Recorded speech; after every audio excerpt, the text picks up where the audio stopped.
a lot. Not something I have an opinion on, and look, we stayed on track. It isn't just the thought of walking that is making him stand tall. Store clerks were caught making illegal sales. Well, happy Friday from our nation's capital. Remember, the grand opening is tomorrow morning. All right, well, we're going to walk and talk. We're heading towards the Altria Theater right now. We just were at the Compass, the middle of VCU. But as you come a little bit further over here onto the grounds of the Washington Monument, you can see more jumbotrons and a stage and some tents. What hurts the most, her belief her son wasn't the intended target. And how proud they were of me. And he was like, I just want you to know that this is an investment. When I say I'm scared and it's scary, that's what I mean. Decides to run him over. He did not bounce off of that car. For like a quick buck. Like walking around with a C on your forehead. It's about the safety and security of our own people. I'd have known how hot that stove was, I wouldn't have put my hand on it. You can see all of the roots right here exposed, and I'm 6'2". Looking up, I'm feeling pretty tiny right now. Keep in mind, this is a 9-week program that targets at-risk youth ranging in age from 13 to 19.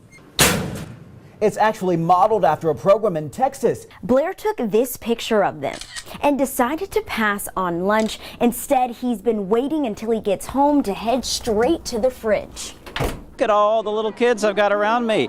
What a great group of kids. Don't they look fantastic? And they're having so much fun. For 2 years, Savannah Hudson has come to work doing her best to treat everyone she meets with kindness and respect. It's just a part of her nature. But this week, the golden rule seemed to play out in her own life on a day that seemed to start out like any other, but it ended with an unexpected gift. Okay, y'all can follow me back. If you dine with Savannah Hudson, thank you for joining us again.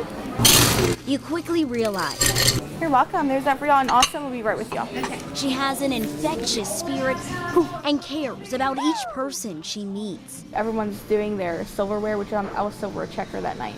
So everyone's doing their silverware, and I'm like talking to them like deep in conversation. When a husband and wife traveling through Virginia decided to make a stop for dinner at Texas Roadhouse this week. They were literally the nicest couple I probably have ever encountered.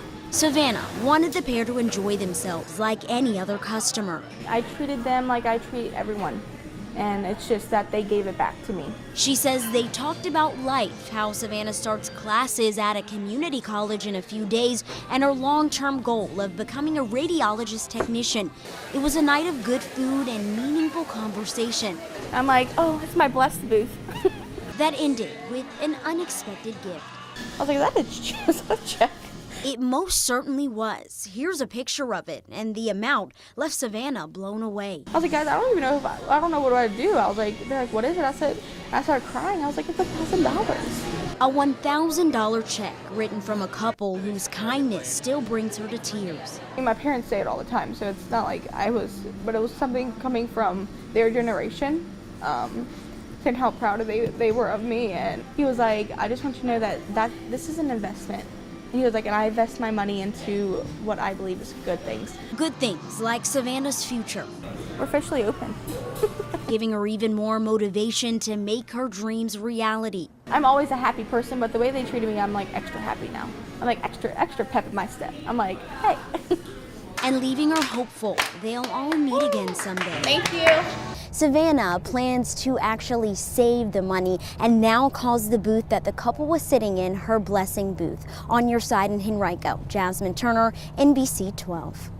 And action! 150 crew members. All right, on set. From production staff Here we go. to reenactors are transforming this Chesterfield farm into the Revolutionary War. Well ran! Muskets and cannons included. The explosions can be heard from miles away, concerning some neighbors not knowing what was happening nearby, never expecting a war zone in their backyard. But for this team, it's more than just making noise. We're extremely passionate about history. We're not a typical film production company. We are producing an extremely high-quality film for Mount Vernon. The 14-minute film will debut in 2018. Every single visitor who goes to Mount Vernon will watch it before walking into George Washington's home, watching and experiencing it in 4D. This theater will have snow falling on you during the film. You will smell gunpowder. You will smell a campfire. You will have a full sensory overload when you walk out of there. When the competition is television and virtual reality, the film company wants this film to ignite a passion for history in kids. The past is not something that just happened 200, 300 years ago, but it is a very real part of our lives today. Everything has a ripple effect. The crew hopes being here benefits Chesterfield more than it bothers neighbors from the noise, bringing in thousands of dollars to the local economy, from paying for hotel rooms to buying dinner.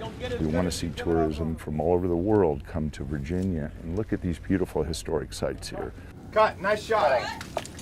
Welcome inside the debate hall. Network and cable news television sets above, seating for the audience below, all fixed on the stage for Governor Mike Pence and Senator Tim Kaine. The format will be similar to Hofstra in that there will be an opening question from the moderator, and then the candidates will have an opportunity to respond, and then there will be a discussion period facilitated by the moderator. Peter Eyre is a senior advisor with the Commission on Presidential Debates, a nonpartisan group who organizes the debate, decides its format, and scouts the locations who apply to host a debate. We were most impressed with the facilities, the team, and the experience, and also the commitment to embrace these debates and really feature them as part of a larger academic program. The debate hall is set up inside what's actually a gymnasium, but as you can tell, there's not a lot of room for people to sit. It's only going to seat a few hundred people because this is set up for a worldwide television broadcast. And one of the biggest differences that you'll notice about tomorrow night's debate is that the candidates will sit at the same table together instead of at separate podiums. When the candidates are seated at a table,